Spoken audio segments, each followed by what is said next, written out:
Hoy celebramos a San Jerónimo y por San Jerónimo nosotros dedicamos durante el mes de septiembre la presencia de la palabra de Dios en nuestro altar.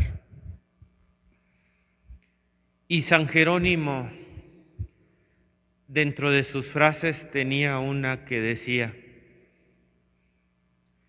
alimentémonos de aquello que nos va a dar vigor para llegar a la eternidad. A veces hay alimentos que son muy suculentos al paladar, pero que te hacen poco provecho.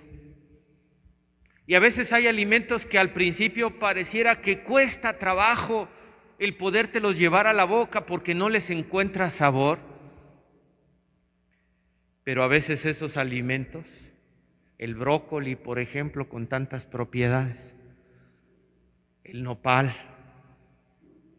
te dura lo lleno y te da mucha energía para hacerle frente al día.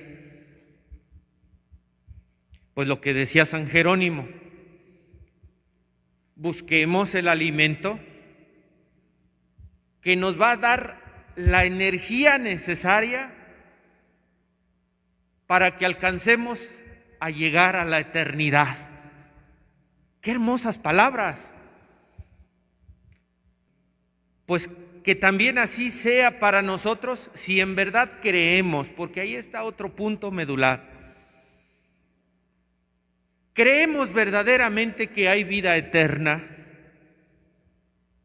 ¿Creemos verdaderamente que después de esta tierra nos espera una vida para siempre en la gloria de nuestro Padre Dios en el cielo? Pues entonces yo creo que sería conveniente hacerle caso a San Jerónimo, que nos invita a alimentarnos de aquello que nos da la eternidad. El mensaje central del Evangelio es la presencia del reino de los cielos en medio de nosotros. El reino de los cielos está cerca, porque Jesús está cerca. Hagámosle caso a San Jerónimo, que dedicó gran parte de su vida a traducir la Biblia del griego, del hebreo al latín. Y desde 1546, en el Concilio de Trento, 1546, hasta con Juan Pablo II en 1979, 433 años para ser exacto. La traducción de San Jerónimo fue la traducción oficial de la Iglesia. 433 años. Por eso San Jerónimo es el ícono que representa al exégeta bíblico que hizo relucir la palabra de Dios en la comunidad cristiana. Existía una Biblia con imperfecciones y el Papa San Dámaso le encomendó a San Jerónimo que se dedicara a traducir la Biblia, ya que San Jerónimo escribía con gran elegancia en el idioma latín, pues estudió con uno de los expertos en latín de la época llamado Donato. Y fue así como surgió lo que conocemos hoy día con la Biblia Vulgata.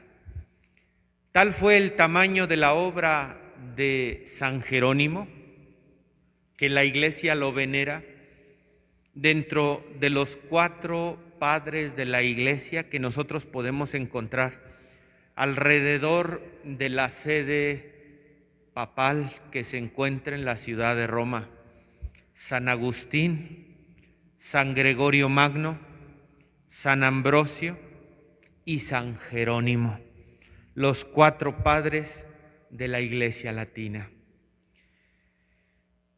El Evangelio también nos dice que hagamos mucha oración, porque la mies es mucha y los trabajadores son pocos. Y aquí yo también quisiera reparar en algo que a veces adolecemos en nuestra vida cristiana. Yo le pido a Dios que se erradique el mal, pero yo no dejo de ser malo. Entonces, ¿esa oración será agradable y válida a mi Señor? ¿Sí o no? Yo le pido al Señor que deje de haber corrupción, pero yo no dejo de entrarle a la corrupción en mi vida. Esa oración será válida y agradable al Señor. Yo le pido al Señor que deje de haber violencia, pero yo no dejo de ser violento. ¿Esa oración será válida y agradable al Señor? No. Nosotros le pedimos al Señor que envíe mies, que envíe trabajadores. Pero si yo no hago nada por ayudar a todos esos trabajadores que quieren servir en la viña del Señor, ¿será válida y agradable al Señor mi oración? No.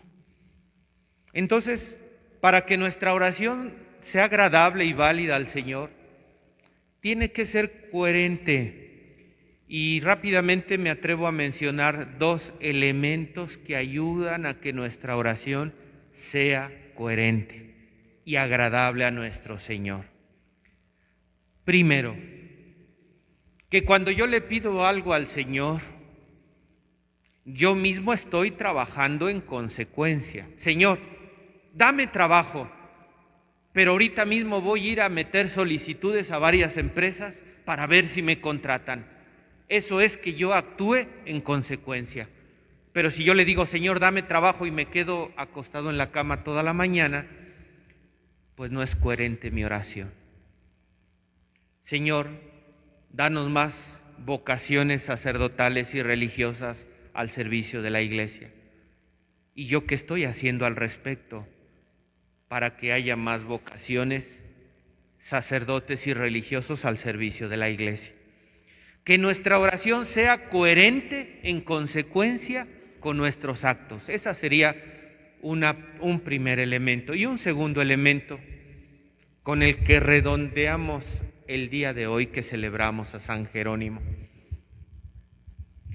Decía el Papa Benedicto XVI, hablando de San Jerónimo: si tú rezas, le hablas al esposo, pero si tú lees la Biblia, es el esposo quien te habla a ti. Es decir, nuestra oración no debe de reflejar solamente lo que yo quiero pedirle a Dios. Nuestra oración es un diálogo. Por lo tanto, nuestra oración también debe de reflejar lo que Dios me pide a mí en su palabra. Escuchamos en la primera lectura el lugar privilegiado para escuchar la palabra de Dios es la liturgia. Y se nos presenta un pasaje del libro de Nehemías, donde de manera solemne se pusieron a leer ante la asamblea el libro de la ley de Moisés. Todo el pueblo, esto es algo también muy hermoso, ya para terminar. Todo el pueblo estuvo atento escuchando la palabra de la ley de Moisés en la asamblea. ¿Esto qué significa? Que nos debe de conmover el simple sonido, la simple escucha de la palabra de Dios. Pues es una narración muy hermosa de la primera lectura, donde nos muestra cómo conmovía fuertemente la presencia de la palabra de Dios en la asamblea del pueblo de Israel. Que así, queridos hermanos, sea en nuestras vidas, que busquemos como el sediento en el desierto la palabra de Dios para alimentar nuestra alma. Es necesario que sacerdotes, diáconos, catequistas se dediquen legítimamente al ministerio de la palabra, se sumerjan en las Escrituras con asidua lectura y con estudio diligente, para que ninguno de ellos resulte un predicador vacío, superfluo de la palabra de Dios, que no la lleva en su interior. Nadie da lo que no tiene. Si no tenemos en nuestro interior la palabra de Dios, ¿qué vamos a compartir? ¿Un taco que llena el estómago de momento, pero que a las 2 horas vuelve a tener hambre? ¿O vamos a compartir la palabra de Dios que llena de plenitud a la persona y la conduce a la vida de eternidad? Encarnemos, pues, la vivencia de la palabra de Dios a ejemplo de nuestra Madre Santísima, la Virgen María. Que así sea.